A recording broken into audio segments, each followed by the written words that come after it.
Hello there everyone. So hope you're doing all right.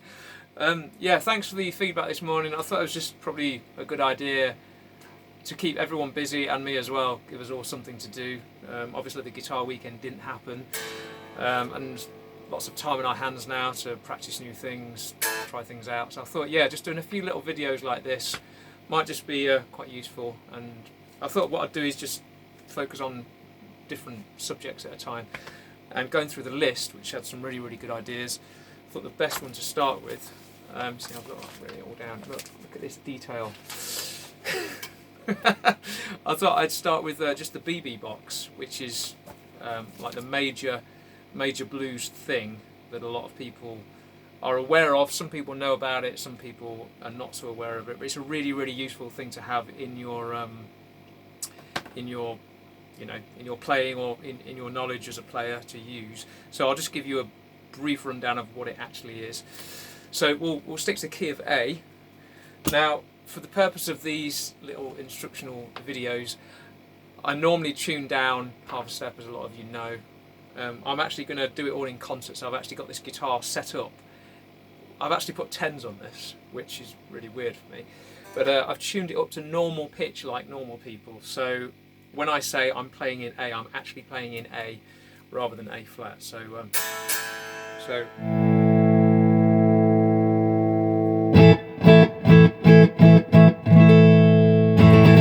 key of A major. Oh, hang on, just a second. Let me just turn off my notifications on my phone. Let's see if I can do this. Oh, I'm crap with technology. Hang on. 1 second. Right, there we are, we're back. Hopefully that's all working. Right, okay, cool. So, A major. Now what I'm going to do, just because most of this is going to be focused on the actual fretboard, I'm going to move a bit closer because you don't really need to see my head. You can still hear me. So if I just get a bit closer, like this, and just reposition the camera, hopefully.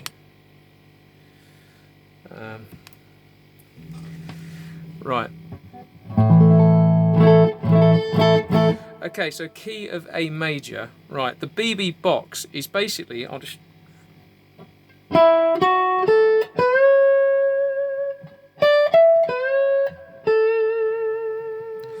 So for an A, the root note is going to be on the second string, 10th fret, okay?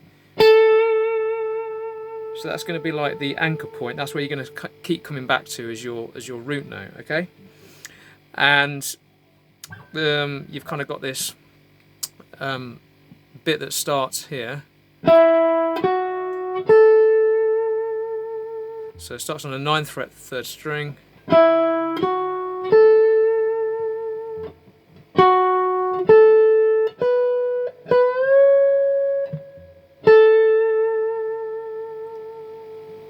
Okay. Now that one there, you bend up a tone, or half a tone, which is a semitone as well, isn't it? You can tell I'm really used to do this on video, can't you? And then on the top string, the fretted notes you're going to use are these ones. Right, so let's just go from the start.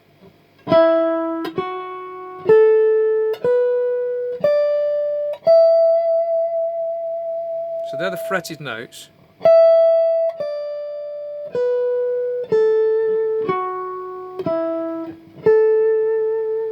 Right, okay.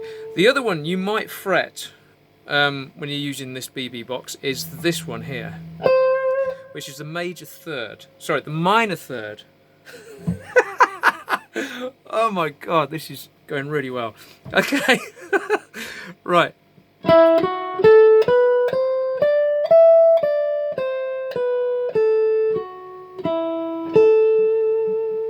Alright. Now, what happens when you're using these fretted positions, there's certain ones that you're going to bend and certain ones you're going to hit just dead on. Alright. Now, the ones that you're going to bend the most are going to be around the 3rd note of the scale, which is either this one or this one. So, you've got your root note there, a minor third is going to sound like this.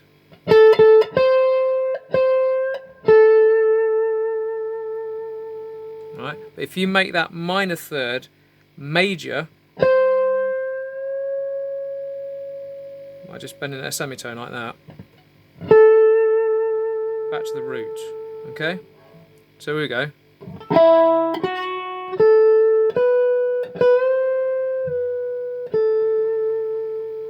So that's bending the third note just minor.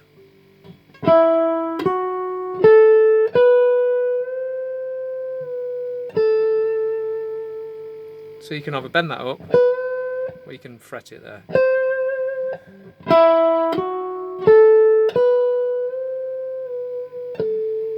Or you can make that third note of the scale major.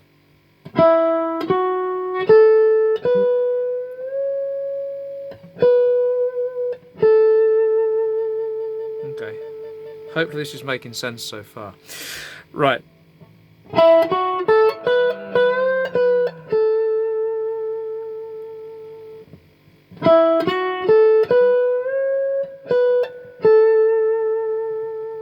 Okay.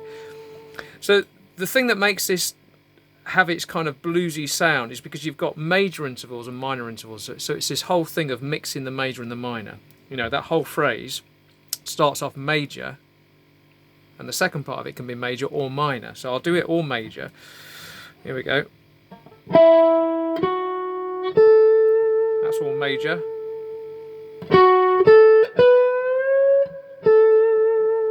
And that's major again. But if I change that second phrase for a minor phrase, this is what you get. So you get the major and then minor. So major, and then minor.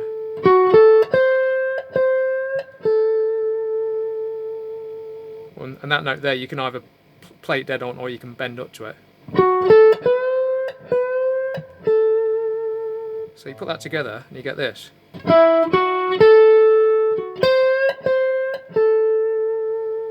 Or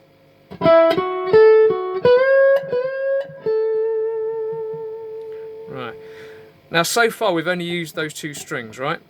When we start to put the top string into the mix, you can kind of get some really interesting kind of major minor mix things going on. So you can kind of go, if I come down, rather than going up, I'll come down.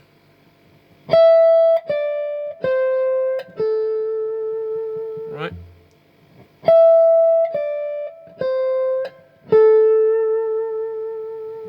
But if I make that minor third, if I bend it slightly so it's got that kind of major feel to it,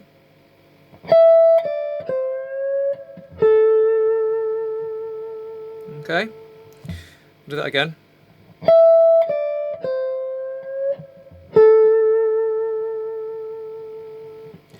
So if we go back to where we were a couple of minutes ago when we started,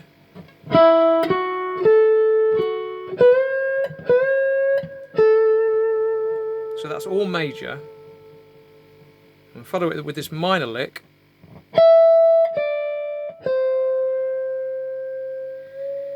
and just make it major at the end.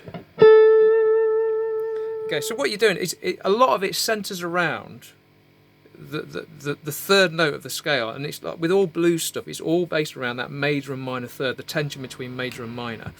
Now you don't have to hit the major notes dead on, so it doesn't have to be like this.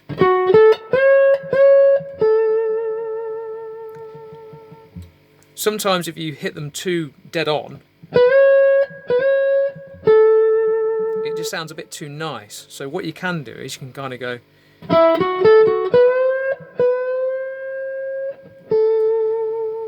you almost get up to that major note, but not quite. Alright? And so the whole thing of, you know, there's not really that many fretted notes here, so that's why it's called the BB box, because it's all based around here.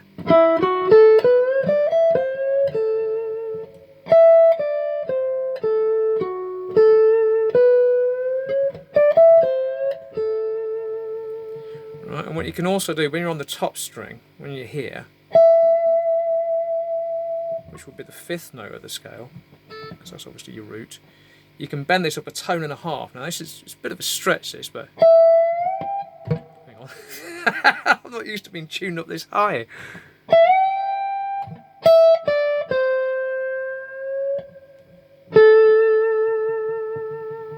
I'll do that again. So you're on this top string, 12th fret. Okay, I'll do that again.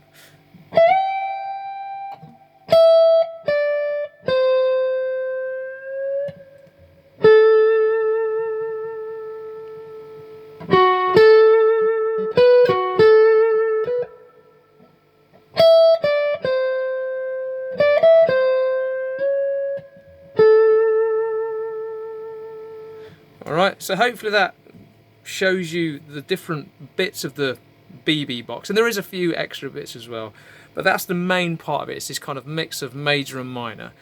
Alright, and you can do a whole solo just based around that position. So what I'm going to do is I've got a blues backing track which I just found on YouTube. I thought the best thing to do, rather than use one of my own that not everybody's going to have, I thought the best thing to do is to just find one on YouTube that's really easily accessible for everyone. I'll put the link below the video or whatever, and then you can all just use that to play along. And it's just an A major blues with a 1, 4 and 5 chords. Alright, so I'll have a quick play over it now, and then afterwards I'll give you a few tips on which licks to play over which chord. Alright, because that's one question that seems to be coming up quite regularly. Alright, so here we go. 1 second. I've got this all lined up and ready. Right, here we go. So A major.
Okay, so pretty sparse. You don't really need to play a lot over this kind of stuff, and it's very easy to, you know, to want to fill all the space, but you know the gaps that you leave is still part of the solo. You know, you don't have to fill it all full of notes and everything. So,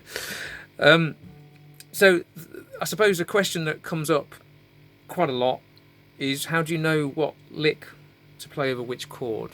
You know, do you play minor over this chord, major over that chord? There are a few tricks you can use where when you're playing over the 1 chord, you know, you play all major stuff. Alright, so if we're over the 1 chord,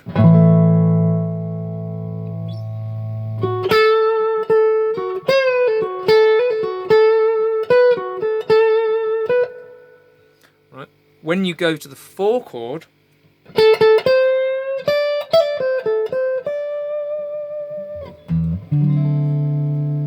so you're playing a minor lick there.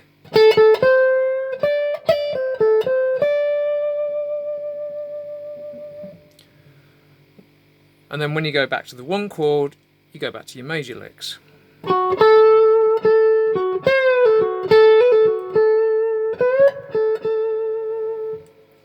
When you go to the 5 chord, you go minor again.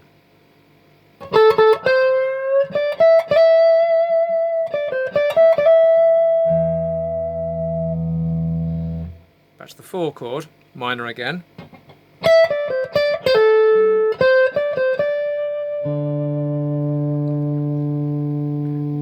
back to the 1 chord.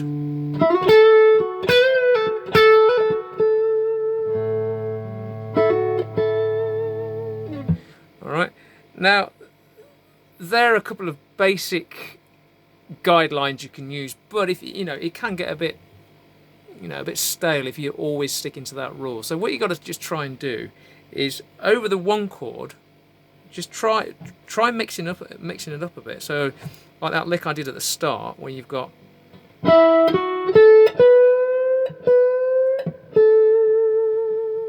that would still work over the 1 chord. All right.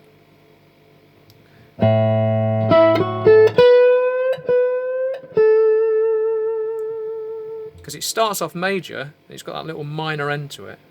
Major, minor. Right, now we're still over the 1 chord.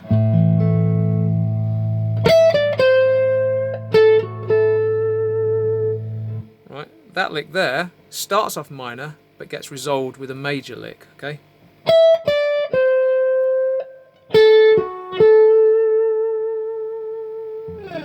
Right, so we're still over the 1 chord.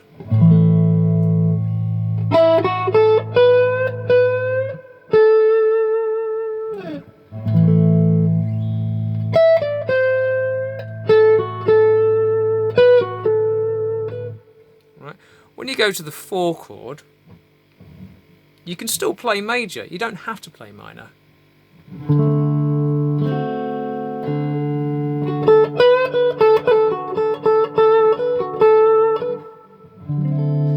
That still works over the 4 chord.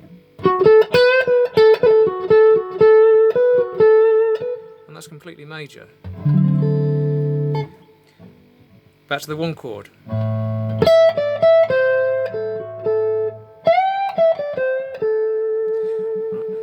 I think probably where it's more important is over the 5 chord.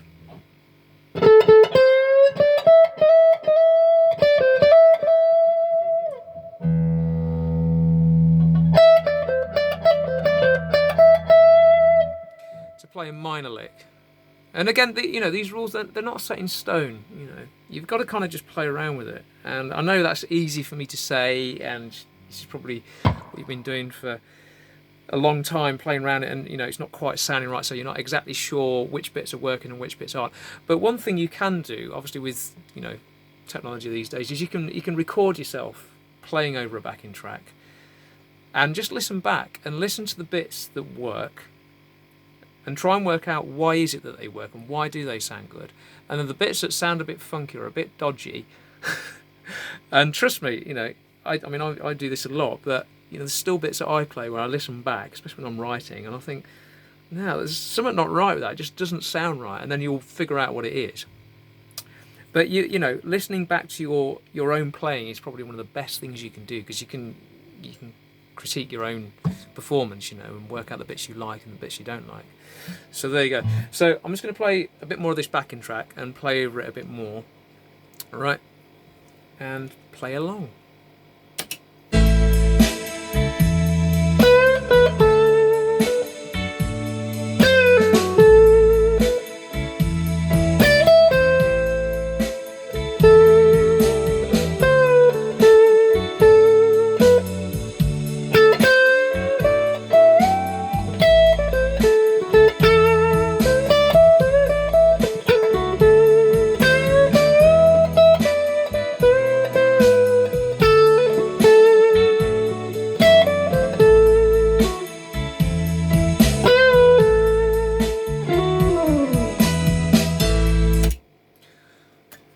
There you go. All right, so I'm just going to move back. Hopefully, that's given you something to work on. Probably a bit rambly at points, but you know, there we go. You can see now. Well, you can see me rather. I can't see any of you. I'm going to keep doing a few of these over the next few days. I'm going to work through the list of stuff, all the comments that people left this morning. So there's more lead stuff that I'm going to do. I'm going to do some rhythm stuff, some songwriting stuff. Quite a few of you asked about songwriting actually, and I know we have talked about doing a songwriting course a few times, and we still plan to do that. But yeah, I know a few of you are interested in that. So So more lead stuff, some rhythm stuff, songwriting, what else? Slide guitar.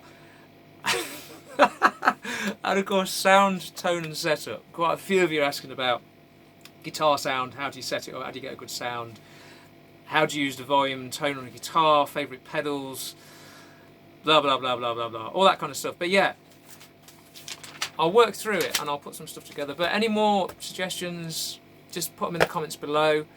Let me know how you get on with this video and any bits I've not covered clearly enough, or if I've kind of confused you all with it, and I will do my best to rectify this. So enjoy the rest of your day, get practicing, and I'll see you on the next one. Okay, take care.